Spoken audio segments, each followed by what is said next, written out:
This show contains strong language. If you're a sensitive little bitch, we recommend you change the station immediately so your little girl feelings don't get hurt. Live from Washington, D.C., it's the Paydirt Football Show. Are you trying to give me the double talk? You talk too much. And now, sit back and listen to 2 hours of biased, brainless blithering sure to drop your sports IQ by at least 20 points. 7 years of college down the drain. Paydirt is on the air. All right, welcome everyone to a Paydirt show for the Action PC Football Leagues, especially the PAFL. And what we're going to do is talk about how the season is getting ready to start for the PAFL. And with us tonight, we've got Calvin and Joseph. And Calvin, I'm going to turn it over to you first. Start talking. Well, I hope everybody is ready for the holidays. It's good to do the shows. I think it's what sets apart the PAFL from other leagues. Much more fun, in my opinion. And then I'll just turn it over to Joe. How are you doing this night, Joe? Not bad. Had a good Thanksgiving, and then right after Thanksgiving, went on a 8-day cruise. So just getting back and Where'd you back go? in the room. We ended up leaving out of Miami and went to Aruba, Bonaire, and Curacao, what they call the ABC Islands. Me and the wife went to the Bahamas about 3 years ago, and we've been itching to get on another cruise since. Yeah, highly recommend. Aruba's beautiful. You find out where all the money's at. Yeah. So. Yeah, it's not here. Yeah. Yeah, it's just, those islands down there, they're not, sometimes you see a lot of poverty in places like Jamaica and Right. Bahamas. You don't see that down there, so. So we are broadcasting live, and we'll continue to do that for the whole show unless something starts lagging out here. It shouldn't. This is gig speed, so it shouldn't give me a problem. But the PAFL is getting ready to start. Let me get some pictures up here. Dallas Cowboys, how's that? The PAFL is getting ready to start season 10, right, Calvin? Season 10? Yes, sir. Season 10. So I just downloaded the file. Let me bring this. Let me put this over here on that so that I can show the desktop. I just downloaded the new file that you put up, and I see that you finally got that hellish trade of mine through. Yeah, I mean, I need a commission. Yeah, right. You ran into, if you have too many free agents, it's hard to trade. Yeah, I know, and I was just, I wasn't thinking about it when I filled out my roster earlier in the season. I was thinking, well, I'll just round it out with free agents, and then just before the season started, I started looking at my roster thinking, man, I'm kind of weak at a couple areas. I can go deep in the playoffs with the team, but I need some help to get to the Super Bowl. I lost last night to Kenny in the other league. Yeah, I looked at the play-by-play. I was surprised a little bit. I was a lot surprised. I mean, 3 interceptions, and with the secondary I have, I thought I was going to get Goff to throw some. He only threw 1. Prescott threw 3. And yeah, but your turnovers were 4-3, so you were only -1. I think I had 10 holding calls, though. Yeah, I didn't look at the penalties. Yeah, there were a it lot was a of tough game. I mean, Kenny's tough. I see you've done Sean in. You picked Sean. Kenny's gonna be tough to beat. I'll leave it at that. I'm gonna leave it at that. If I was Sean, I'd keep that game close the whole game long. And he's got Chubb. He's got a good offensive line. I just run the piss out of that running back. Yeah, but Kenny will be jamming it. It's gonna be a good game. It's hard to go against Kenny with all his success. No, it is, and it's not that I'm rooting against Kenny, but I think Cleveland stands a chance, and you know me, I'm always rooting for the new guy to win the Super Bowl. Yes. Cleveland definitely stands a chance. He does. He's got a good team. I was looking at the team. If I would have beaten Kenny, I kind of looked ahead to see who I would have to face. I was looking at his team thinking, wow, his team's as good as Kenny's team. So I think he stands a good chance. Anyway, what do we want to talk about with PAFL? I think Joe was going to do his AFC. Yeah, I had last month we did the NFC, and I was like sitting there writing those articles, and I was just mid-article through the NFC, and then finished up the AFC right before I left. So figured we'd talk about it. And plus, also, there's been, and just like I put that little caveat out there in the last show and in the first article where trades can change everything, and guys kind of go all in, and there's been some good trades. There's and stuff like that. But I don't think the only trade that I saw that really would change anything that I put down there as far as a prediction was probably in the AFC East, where I probably moved Buffalo up to third and Miami down to fourth. Miami, and I think there's a little bit of a gap getting rid of that. But anyway, in the AFC East, I think two of the teams that could definitely win a championship are out of that division. I think that, and I actually had started to type that thing up with Jacksonville on top, but then I just kept looking at Cleveland's defense, and I'm like, man, their front seven, I don't see how you can go against them. They, they got 3 10s and a 9 sitting there in their front seven, and if they turn around and make you one-dimensional and force you to pass, they'll kill you. They're going to go through your O-line, no matter how good of an O-line you got. And so I had Cleveland winning that division, and luckily I get to play them first game, so everybody will be healthy. So. Yeah, you get a front seven. I mean, I had to deal with that last night against the Rams because they have a pretty good front seven. And they were really, I don't know how many times they sacked Prescott, but I got sacked more with them more than I usually do, to where I had to resort to start going to short passes. And, you really have to sustain long drives with doing that. So probably part of the reason I threw so many interceptions. And Cleveland's got Stafford and Diggs. And Mixon. So, so they can run the ball down your throat, and they still have some good weapons out there. So, I mean, there are teams out there with better offenses, but, I don't think you're going to need to score too many. They're going to need to score too many points with that defense the way it is. Right.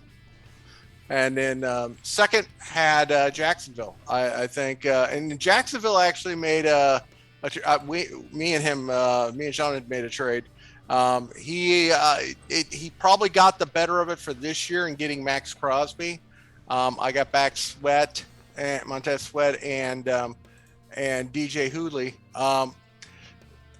And what it does is it gives me a little bit better offensive line, and plus also next year the difference between Sweat and Crosby's not that big a deal. But this year he's going to have a very good endurance 9 rated defensive end, but I don't think that's enough to challenge on the defense what Cleveland's bringing, and they're pretty close though. They're pretty close. They got 2 guys with 90 catches, and Kittle. Yeah. That's good. It's a good 2-horse race at least. Yeah, and then third is. Again, on the original prediction I had in there, Miami, and I had Miami and Buffalo tight to tight. And my biggest thing, and it's probably a prejudice more on me than anything, is that Buffalo is so limited in the passing game that I thought that Miami was more well-rounded, and that they have more ways to put points on the board. But that being said, Buffalo, my God, they have a very good running attack. They should be able to run the ball down the throats of most teams. And yes, it's, on paper you can sit there and say, yeah, all I have to do is stop the run. Well, that's easier said than done. And they have just enough Lamar Jackson can throw the opportune pass here and there, and they do have weapons. And but yeah, I had Miami and Buffalo 3A, 3B. On the write-up, I had Miami ahead of Buffalo, but since Miami's been making some trades and stuff like that, I think Buffalo probably is a little stronger now, and will be in a better position to finish. Good third. Cornerbacks for Buffalo. Yeah, that's what I'm looking at. I'm looking at 2-9 cornerbacks. That's nice. Both of them are 9 here. The safeties are a little weaker, average looking there, but the cornerbacks are outstanding. Yeah, I mean they can play man to man and stop, get enough stops, and then, like I said, I mean they have enough running attempts and quality, and plus a good offensive line. It's not the greatest offensive line in the league, but it's probably one of the better ones. And so when you have Joe, when you have like Dalvin Cook and I mean all their running backs have, the top two running backs have good yards per attempt. And then you got, of course, another 750 yards that you got from Jackson. That's a three-headed monster as far as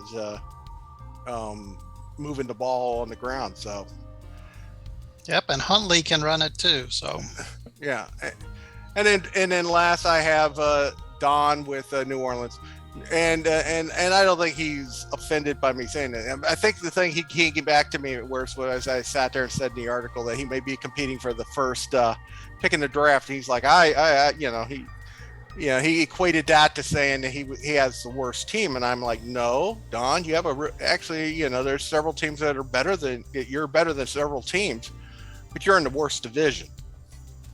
I mean, if you're strength of schedule.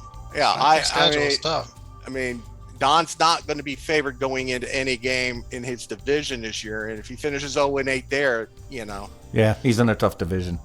Yeah, He'll be favored game one. That's about it for a long time.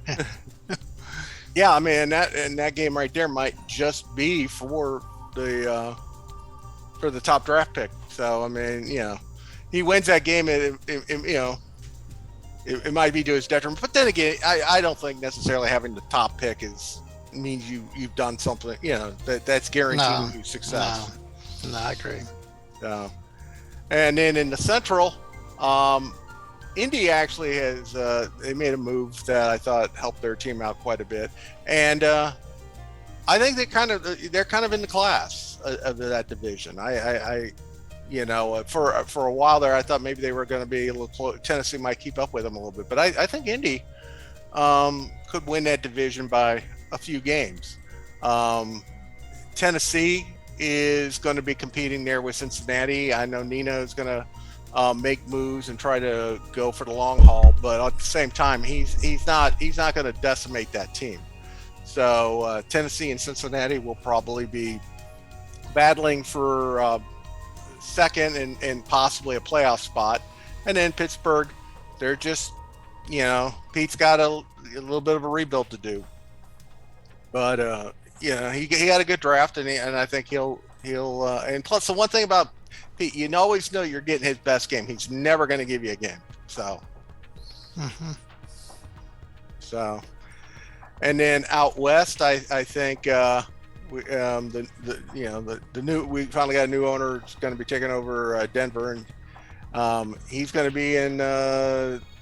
I think he's going to be up there with Las Vegas, but I think Vegas again, they're probably the class of the AFC West.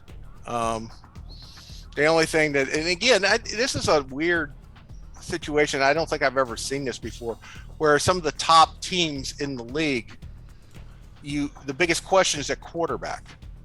Usually that would preempt you from being able to be a top team, but people this year, Calvin, you with Burrow wasn't lights out last year when I won. Burrow was okay. Yeah. And then, like say, Las Vegas last year, they took Trubisky and did it. And next year they're going to, the Raiders will be set, with Geno Smith.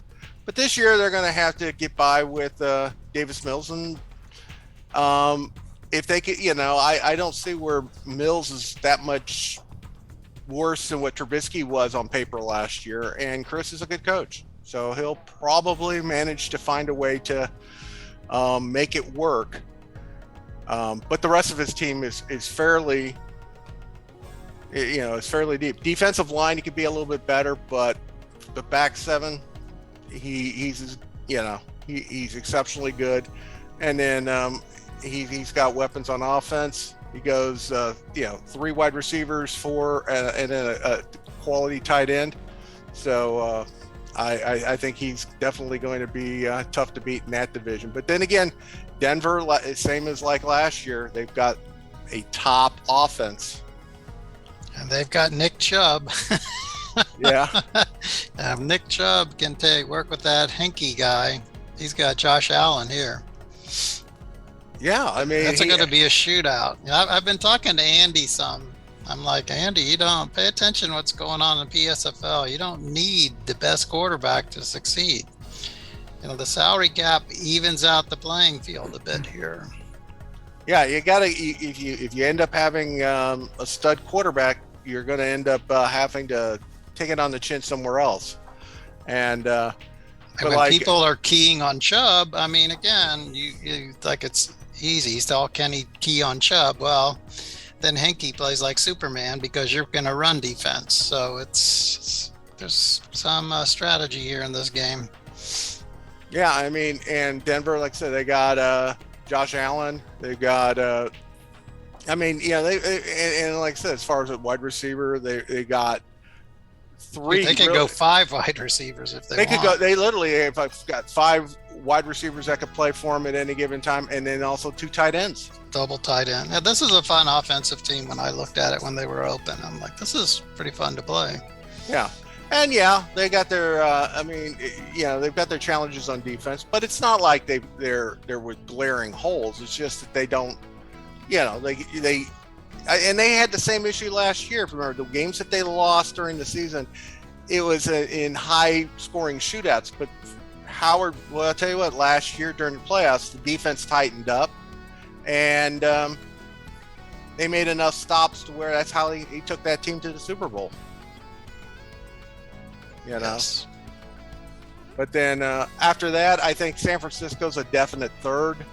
They're kind of like in that middle class. And if you remember last year, San Francisco, they finished about 500. They were in the race for a playoff spot. They sat there and they kept challenging, but part of the reason is because they fed on. I mean, they have their 4 wins that they had against the bottom 2 teams in that division, and their schedule allowed them to play enough weaker teams, and they beat the teams they were supposed to beat, and they didn't beat. I think they may have had like one upset type victory that propelled them, but it's probably not going to allow them to make the playoffs. But they'll probably be a good solid 8-8 team, and then you have Seattle and Kansas City, and I really don't know who's going to end up. In fact, I got to even go back and look and see if I can remember who I picked. But you probably picked Seattle 4th just because Sam Darnold. Actually, I think I picked Kansas City 4th only because Kansas City had a few weapons with regards to, like, for instance, with Freiermuth and Chase. I mean, and so in other words, can they make a play or 2 a game and stop the other? But I don't think either team is in a position to score a lot of points. And so, their best opportunities to win are going to be against each other. Yeah, Kansas City should be 4th. I agree. I think they got the 5th place schedule. I'd have to look at something quick here. I'm pretty sure they finished 5th last year. But that means you run into Miami twice, which isn't exactly an easy 5th place team. Yeah. Oh, yeah, they run Miami twice. And yeah. But Sam Darnold is brutal. So I have him in PSFL, and that's just like, forget it. Yeah, though he's actually started to play well for the Panthers. So this has been a crazy year in the NFL. So. But yeah, I mean, both those teams are going to. I mean, if you really look at it, teams that you think might be competing for the top draft pick, I think Atlanta, I think New Orleans, just by virtue of the fact that they have such a tough division, Pittsburgh, and then you got Kansas City, Seattle. So those are teams that are going to be. That are going to have a challenge this year, and will be competing for. At least one thing is they'll have the opportunity to get a new quarterback next year. Yes, but it should be pretty competitive. in all the divisions. There's a couple teams that can win. There's probably 8 teams at least on each side that can make the playoffs, if not 9. Yeah, I think that there's probably more teams in the NFC that are, there's going to be more disappointed teams in the NFC. I think there's a little more depth there. But that being said, the AFC's got plenty of teams. There's going to be some big guys sitting home too that are quality teams. I mean, most of the AFC East, Central, it's, Nino may end up backing into it, or Tennessee. Maybe they might get 2 teams in it. And then the West has got a top tube. The question is, can San Francisco sneak in enough? And then, of course, NFC West, you got 3 dynamos in the West, and you got pretty good 3 in the East. And you got Green Bay trying to get an alpha dog wide receiver to get into the playoff hunt. And that would be 3 out of the Central, potentially. Yeah, so like I said, I think that you're going to have a lot of the same teams that you saw last year in the playoff race, but not necessarily in the same order. And I think it's going to be some room for a little bit of change. So, what are we looking at for next on the schedule for PAFL as far as what team owners have to do? 21st, trading's over, 21st, and then you need to be in compliance by the 21st, or else I'll do it for you, and you probably won't like that. How many teams still need to be in compliance? I haven't checked since I did that one thing a couple months ago, but there was only a handful, maybe 2 or 3, and some of them are just like Andy in Washington. He's just hanging on to 2 quarterbacks, for the Hail Mary, and he knows he can't keep both of those. And I think everybody else should be pretty good. I mean, we've raised the awareness, so we'll give it a check. And then I am traveling though from the 13th through the 20th, so it won't be probably won't be till 20th till I start looking at it if there's any late trades. So the processing might be a little bit slower, or I might just catch up real quickly on the 20th, but it won't be day for day. But and then maybe as Dallas is, we started our show maybe about this and your problem with free agency, and you're not the only one. It's very hard for some teams even to trade, and that's not a bad thing. I mean, I think this setup has its merits that Jeff came up with, but I think next year, I know I'm in a similar situation, Len. I can't exactly trade. I'm like stuck. Some people ask me, like, I'd love to have Trent Williams from Washington, but there ain't no way I can make that work at all. Yeah. But probably your only out is next year in free agency, particularly if you're just signing 350 guys at the end. I think you can just not even fill your roster at the end of free agency and then let the league assign you 350 scrubs, because at least those are in-season free agents, and you could cut them. Now that I'm operating in the gray here, but I was just looking at that in the rules. It's either that, or if we can't do that, then you just got to plan better going into free agency and say, hey, shoot, if I've got 15 free agents, I'm going to have just a smaller roster that I can trade. So I got to think this through very carefully. So, I mean, I like it because we don't really have teams that are just dumping everything every year and just, getting a boatload of draft picks for the future and just, throwing in the towel. So. My main problem, one of my problems was that I was running myself up against the cap, and that there's and I did have a lot of free agents that I couldn't trade, but I was also running myself up against the cap to the point to where I was really limited for my wiggle room as well. Well, I mean, I'm the same way. What we're following is what, quote unquote, the more successful teams have done. If you have looked at the Rams over the years, they run up to the cap and they've got a dozen or 10 350K players. Yeah. But once you do that, the problem you have is these are 350K free agents, so you can't trade them. And then you've got, you've got your 30 really good players, and it's very hard to trade your players now and get better because you got to give up a really good guy. Like to get Trent Williams, I'd have to give up probably a guy like Simmons, who's my best safety. I'm like, it doesn't really make sense. So Right.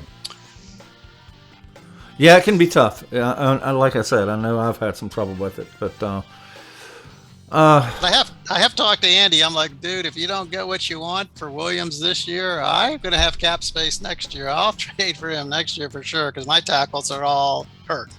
just offer him a Redskin or whatever. I'll give you a number promoters. one. Shoot, for a 10-plus tackle, number one, Yeah. I would do it. I don't care how old he is. Sure. I mean, 10-plus is dominating. And again, I've got Bowles is hurt, Lewin is hurt, Becton didn't even play, and there's my 3 tackles there. I do have the Dallas guys. His name's Smith. What's the guy they just drafted this year? Oh, this year? Yes. Sam number Williams one, on defense? Oh, No. I think offense. Trevor Smith, wasn't it? the no. offensive line. Oh, You got offense- Taylor. Tyler. Tyler. Yeah, he's my best tackle I got next year. So Yeah, he's good too. He's going to be good. I need him bad. My O-line's okay, and I've got Taylor as the running back, so he averages like 5.5 yards a carry. He ran the ball like 300 times. So my offense is set. It's my defense where I have some issues. Yeah. My problem is I've got injuries all over the place.